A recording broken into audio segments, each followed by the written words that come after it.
आप सभी का माई वे ऑनलाइन क्लासेस में स्वागत है।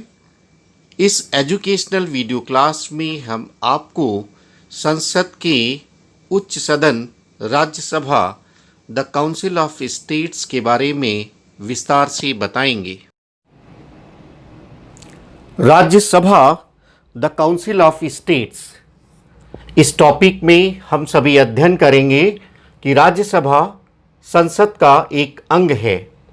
इसके अलावा ये भी जानेंगे कि राज्यसभा को अन्य किन नामों से जाना जाता है, राज्यसभा की संरचना कैसे होती है।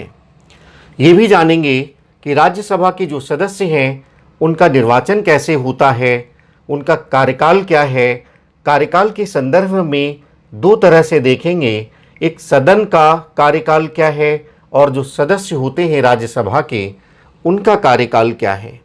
जो सदस्य हैं राज्यसभा के उनके लिए क्या योग्यता होनी चाहिए और कौन कौन से निर्योग्यता होनी चाहिए, डिस्क्वालिफिकेशंस होना चाहिए, ये भी हम जानेंगे। राज्यसभा के पदाधिकारी के बारे में, विशेष तौर से सभापति उपसभापति के बारे में हम जानेंगे और अंत में राज्यसभा के क्या फंक्शंस हैं, क्या पावर्स हैं, क्या कार्य हैं, अधिकार हैं, इसके बारे में समझेंगे।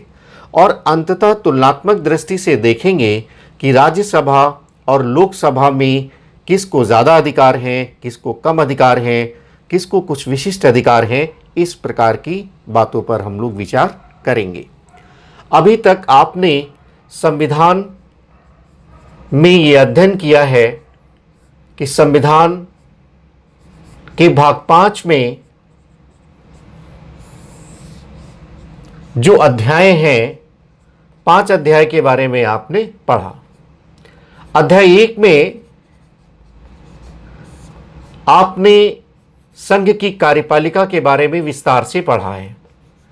जिन छात्रों ने ना पढ़ा हो, नीचे लिंक्स दिए गए हैं, पहले इनका अध्ययन करेंगे तो आगे की बात समझ में आएगी। इसके अंतर्गत आपको राष्ट्रपति, उपराष्ट्रपति, प्रधानमंत्री, मंत्रिमंडल, मंत्रिपरिषद, महान्यायवादी जैसे टॉपिक आपको अध्ययन करना है। अध्याय 1 के बाद अध्याय 2 में संसद का उल्लेख है। अध्याय 3 में राष्ट्रपति की विधायी शक्तियों के बारे में बात है।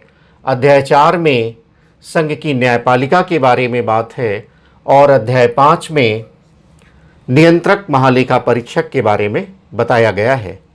ये जो हमारा विषय है ये भाग 5 के अध्याय 2 से संबंध रखता है, ये आपको समझकर रखना है। आपसे पूछा जा सकता है कि संसद का उल्लेख संविधान के किस भाग में है, तो आपका उत्तर होगा भाग 5। भाग 5 के किस अध्याय में है, किस चैप्टर में है, तो आपका उत्तर होगा अध्याय 2। अनुच्छेद 79 में कहा गया है कि संसद, राष्ट्रपति, राज्यसभा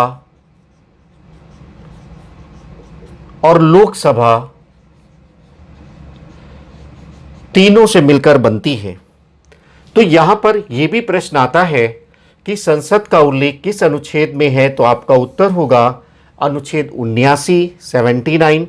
संसद किससे मिलकर बनती है, तो आपका उत्तर होगा राष्ट्रपति, राज्यसभा और लोकसभा। प्रायः विद्यार्थी कंफ्यूज्ड रहते हैं और वो संसद में सिर्फ राज्यसभा और लोकसभा को ही मानते हैं, दो सदन को ही मानते हैं। लेकिन भारतीय संविधान के अनुसार संसद राष्ट्रपति, राज्यसभा और लोकसभा से मिलकर बनती है। आज की इस क्लास में राज्यसभा पर हम लोग विशेष अध्ययन करेंगे। यहाँ पर अन्य नामों के संदर्भ में जैसे पूछा जाता है कि इन दोनों सदनों में कौन सा स्थायी सदन है, तो राज्यसभा को स्थायी सदन भी कहते हैं। यह प्रश्न भी आपको आना चाहिए। इसके अलावा इसे उच्च सदन भी कहते हैं, उच्च सदन भी कहते हैं, अपर हाउस भी कहते हैं। इसे विशेषज्ञ सदन भी कहा जाता है।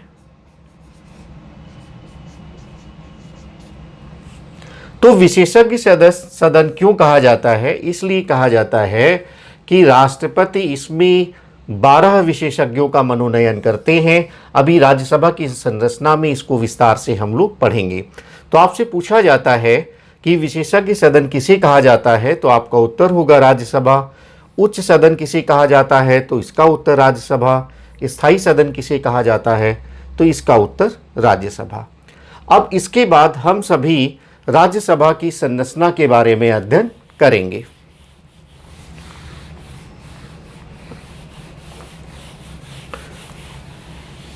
अनुच्छेद 80 आपको याद करना होगा। अनुच्छेद 80 में राज्यसभा की संरचना का उल्लेख है। इसमें यह कहा गया है कि राज्यसभा में अधिकतम 250 सदस्य हो सकते हैं, जिसमें 238 सदस्य राज्यों की विधानसभा और संघ शासित जो क्षेत्र हैं जहां पर विधानसभाएं हैं वहां से आएंगे और 12 सदस्यों का मनोनयन होगा राष्ट्रपति के द्वारा। तो अधिकतम 250 सदस्य होते हैं। प्रश्न बनता है कि अनुच्छेद 80 में राज्यसभा की जो संरचना है उसमें अधिकतम सदस्य कितने होते हैं? उत्तर होगा 250। कितने सदस्यों का राज्यों के द्वारा निर्वाचन हो सकता है? अधिकतम 238। और जो मनोनयन है राष्ट्रपति कितनी सदस्यों का करता है? तो 12 सदस्यों का। मनोनयन के संदर्भ में ये बात आपको ज्ञान होना चाहिए कि जो ये मनोनयन है इसके जो विषय हैं वो संविधान में उल्लिखित हैं। वो है कला, साहित्य, समाज सेवा एवं विज्ञान। तो ये 4 क्षेत्र हैं जहां से इन 12 सदस्यों का मनोनयन होता है। इन चारों को भी आपको एग्जाम्स के लिए ध्यान में रखना है। लेकिन यह भी प्रश्न बनता है कि वर्तमान में राज्यसभा में कुल कितने सदस्य हैं? तो आपका उत्तर होगा 245। अधिकतम कितने हैं? 250। वर्तमान में कितने हैं? 245। और उसमें 233 सदस्य राज्यों एवं संघ शासित क्षेत्रों की विधानसभाओं के द्वारा निर्वाचित होते हैं और 12 सदस्यों का मनोनयन होता है। जो संघ शासित क्षेत्र हैं इसमें 2 नाम आप याद रखेंगे। नंबर 1 दिल्ली और नंबर 2 पुडुचेरी, जिसको आप पांडिचेरी के नाम से जानते हैं। तो 2 संघ शासित क्षेत्रों का नाम भी आपको याद होना चाहिए। तो ये तो राज्यसभा की संरचना है। यहाँ से महत्वपूर्ण प्रकार के प्रश्न बनते हैं। इसके अलावा राज्यसभा के निर्वाचन के संदर्भ में भी प्रश्न बनते हैं। राज्यसभा के सदस्यों का जो निर्वाचन है वो अप्रत्यक्ष विधि से है। जैसे लोकसभा में आप देखते हैं कि प्रत्यक्ष विधि से, प्रत्यक्ष विधि का मतलब ये होता है कि जनता सीधे अपने प्रतिनिधि का चुनाव करती है। लेकिन राज्यसभा के जो सदस्य हैं उनको राज्य विधानसभा के सदस्य निर्वाचित करते हैं। यानी जनता पहले राज्य विधानसभा के सदस्यों को चुनेगी और राज्य विधानसभा के सदस्य राज्यसभा के सदस्यों को निर्वाचित करेंगे। तो अप्रत्यक्ष विधि से है। दूसरी बात ये आपको समझ के रखना है कि जो प्रणाली अपनाई जाती है उसका नाम आपसे पूछा जाता है। राष्ट्रपति की टॉपिक में आपने अध्ययन किया है कि राज्यसभा के सदस्यों का जो निर्वाचन है वो आनुपातिक, सभी बच्चे इसको लिखेंगे, याद करेंगे, इम्पॉर्टेंट होता है। आनुपातिक प्रतिनिधित्व पद्धति के अनुसार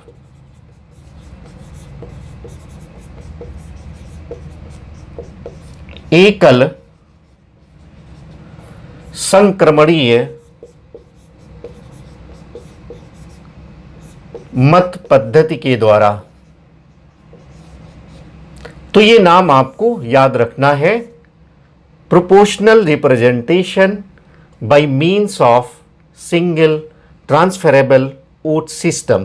तो ये आपको ध्यान में रखना है। तीसरी बात ये आपको ध्यान में रखना है कि राज्यों से जो राज्यसभा के सदस्य निर्वाचित होते हैं वो जनसंख्या के आधार पर निर्वाचित होते हैं। यहां पर आपको ये ध्यान में रखना है कि जो फेडरल स्ट्रक्चर हमने अपनाया है, जो संघीय व्यवस्था हमने अपनाया है, वो अमेरिका से अलग है। अमेरिका में प्रत्येक राज्य से निश्चित संख्या पर, ये आप लिख सकते हैं, अमेरिका यूएसए से प्रत्येक राज्य से निश्चित संख्या पर राज्यसभा के सदस्य, अपर हाउस के सदस्य निर्वाचित होते हैं। लेकिन भारत में ऐसा नहीं है। भारत में जनसंख्या के आधार पर राज्यसभा के सदस्यों का निर्वाचन होता है।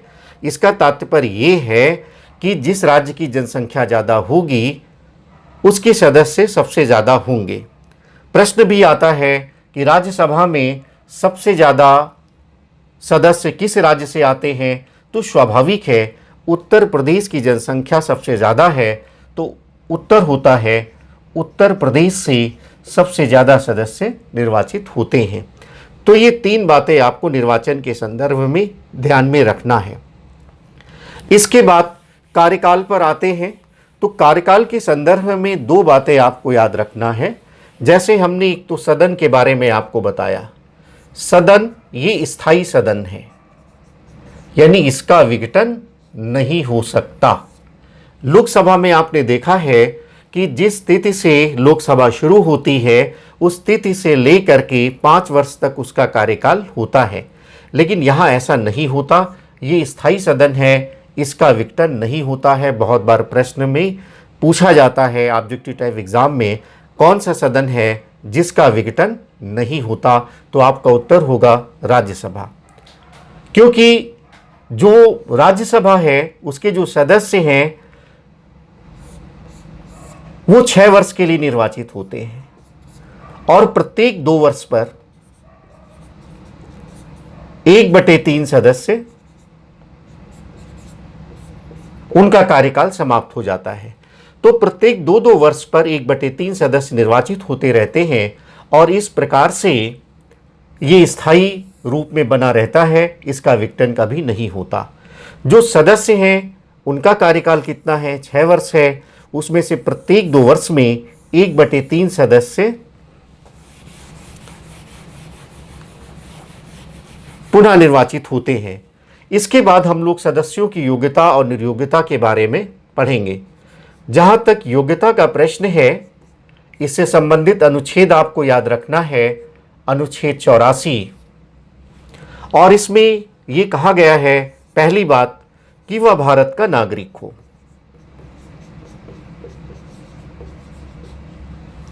दूसरी बात, उसकी जो उम्र है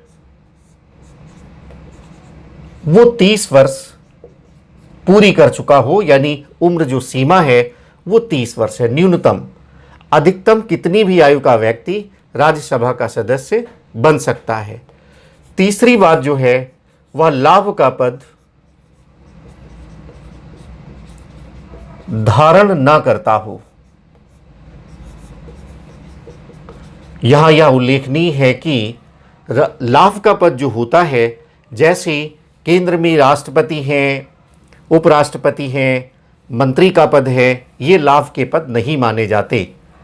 तो लाभ का पद धारण ना करता हो, ये बात यहाँ पर आपको ध्यान में रखना है। इसके अलावा एक और बात जो आपको जान लेनी है, यद्यपि वर्तमान में वो नहीं मानी जाती, एक कानून बना था, उसका नाम था लोक प्रतिनिधित्व कानून,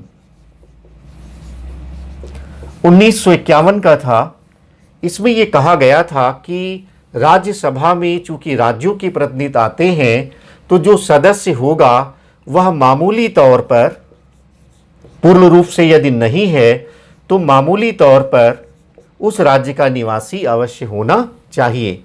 लेकिन ये जो शर्त है, ये 2003 में इस अधिनियम में, इस कानून में संशोधन कर दिया गया है और इस प्रकार का जो शर्त है, इस प्रकार की योग्यता की जो शर्त है वो 2003 तक थी, वो समाप्त हो चुका है। तो यहाँ उल्लेख इसलिए हमने किया कि यहाँ से प्रश्न आ सकता है कि क्या राज्यसभा के सदस्य को, जो राज्यों का प्रतिनिधित्व होता है, क्या उस राज्य का निवासी होना आवश्यक है? तो उत्तर होगा नहीं, राज्य का निवासी होना आवश्यक नहीं है। इसके बाद डिस्क्वालिफिकेशंस, निर्योग्यता के बारे में आपको समझ के रखना है, जो कि आपने पहले भी अध्ययन किया है कि नंबर 1, वह पागल ना हो। नंबर 2, दिवालिया ना हो।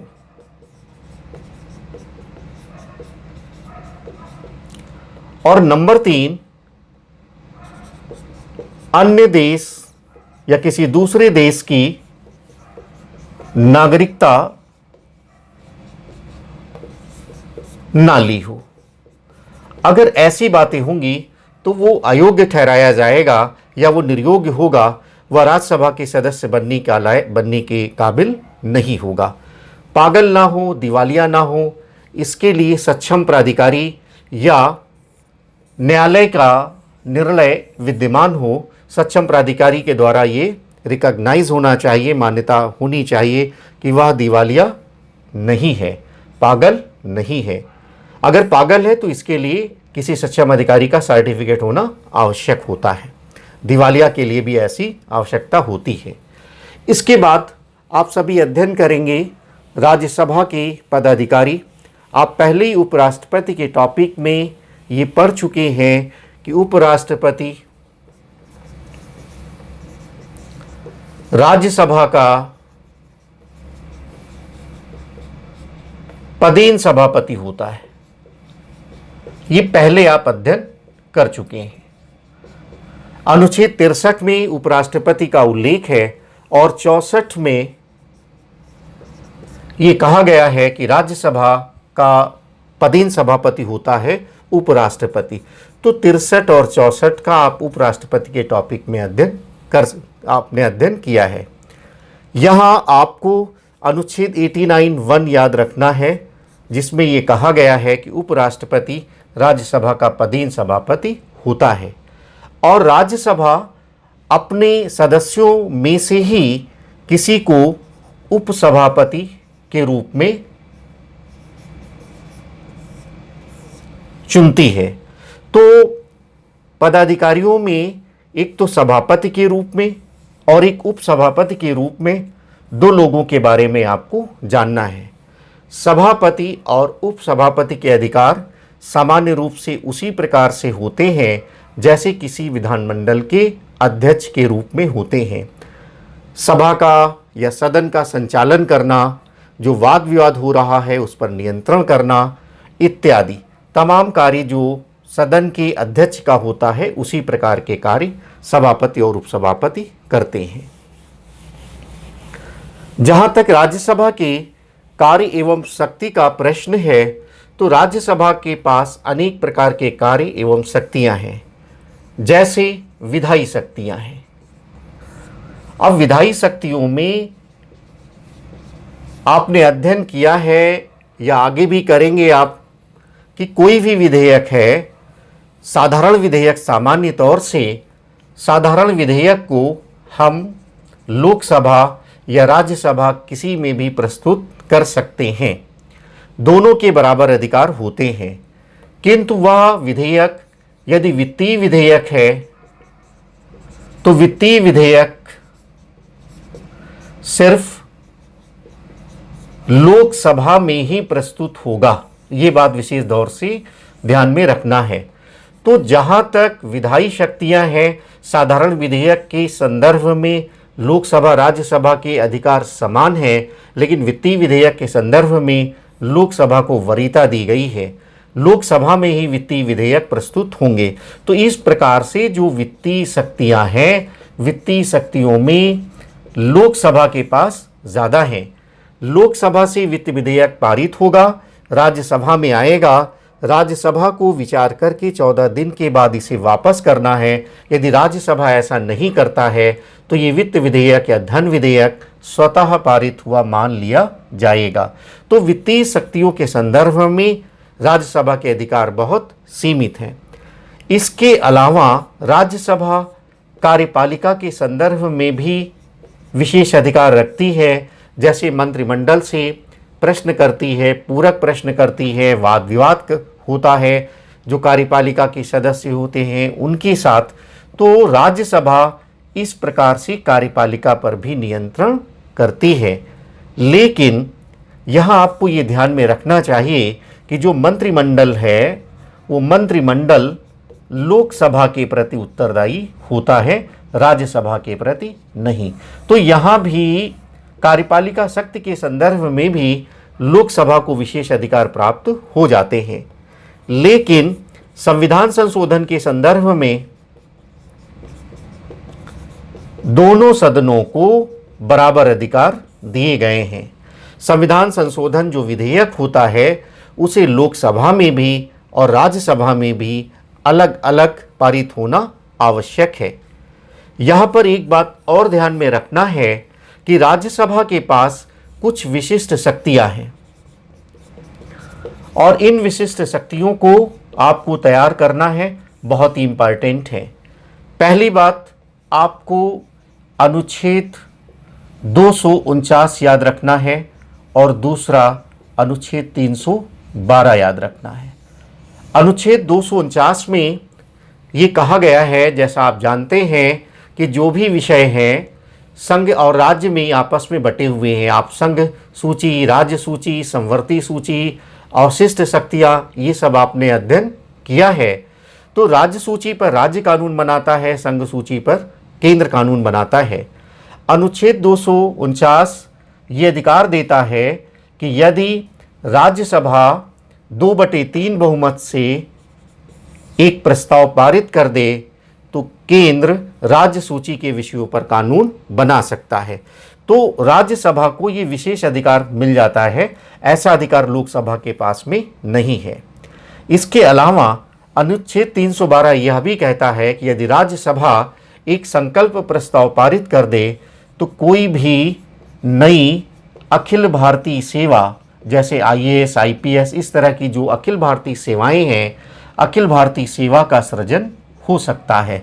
तो ये विशेष प्रकार की शक्तियां हैं जो राज्यसभा के पास में है। इसके अलावा भी आपने देखा कि जब उपराष्ट्रपति को पदमुक्त करते हैं तो उपराष्ट्रपति को पदमुक्त करने के लिए ये आवश्यक है कि संकल्प प्रस्ताव पहले राज्यसभा से पारित होना आवश्यक है। राष्ट्रपति के ऊपर जो महाभियोग है वह लोकसभा में भी लाया जा सकता है, राज्यसभा में भी लाया जा सकता है, लेकिन उपराष्ट्रपति को पदमुक्त करने के लिए जो संकल्प प्रस्ताव है वह राज्यसभा में आना आवश्यक है। तो इस प्रकार से यदि आप देखें, राज्यसभा को अनेक मामलों में लोकसभा के समान अधिकार प्राप्त हैं, लेकिन कुछ मामलों में लोकसभा को वित्तीय विधेयक खास तौर से विशेष अधिकार प्रदान किए गए हैं। लेकिन आपको यह भी याद रखना चाहिए, कुछ ऐसे विशिष्ट अधिकार हैं, विशिष्ट शक्तियां हैं, जैसे 249, 312 के द्वारा जो प्राप्त हैं या उपराष्ट्रपति राष्ट्रपति के संदर्भ में जो प्राप्त हैं, ये विशिष्ट शक्तियां सिर्फ राज्यसभा को ही प्राप्त हैं। इस प्रकार की विशिष्ट शक्तियां लोकसभा के पास नहीं हैं।